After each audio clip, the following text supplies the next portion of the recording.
ચોમાસાના સમયમાં લીલા શાકભાજીઓના આવકમાં ઘટાડો થાય છે અને તેના પરિણામે તેનો ભાર ગૃહિણીઓએ સહન કરવાનો વારો આવે છે।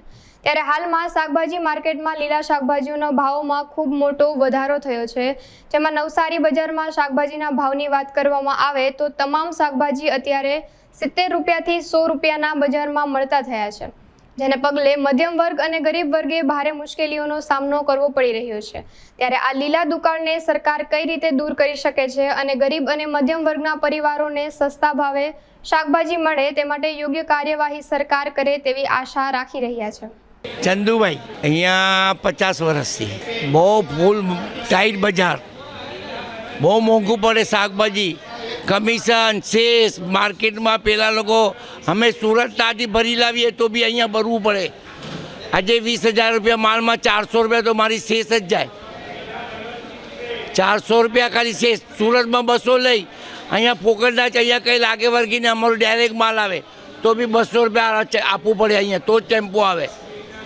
તેના પછી મોંઘું કેટલું શાક, કમિશન જાય, ખર્ચા બહુ દુકાનમાં, ગ્રાહક લોકોને બહુ મોંઘું લાગે શાક।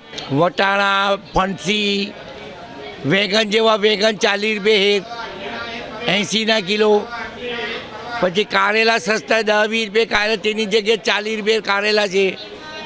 ઈંડોળા 50 રૂપિયા 50 રૂપિયાના ગિલોડા, પાપડી 60 રૂપિયાની શેર, 120 રૂપિયા કિલો, 100 રૂપિયાની ઉપર જ શાકભાજી છે। હું જિજ્ઞાસા પારેખ। હર વખતની જેમ આ વખતે બી ચોમાસામાં શાકભાજીના ભાવ ઉતરચઢ થયા જ કરતા હોય છે અને આ વખતે બી એઝ યુઝ્યુઅલ દરેક શાકભાજીનો ભાવ ખૂબ વધી ગયેલો છે। એટલે અમારા જેવા ગૃહિણીઓને વાનગીઓ બનાવવાની હોય કે એવું કંઈ હોય તો ખાસ કરીને અગવડ પડ્યા કરતા છે। બહુ મથામણથી અમારે સવારને સાંજની રસોઈ વિચારીને બનાવવાની આવતી છે અને દરેક શાકભાજી ટામેટાથી લઈને આદુ મરચાં બધું જ ઓલમોસ્ટ 100 રૂપિયાની આસપાસ છે।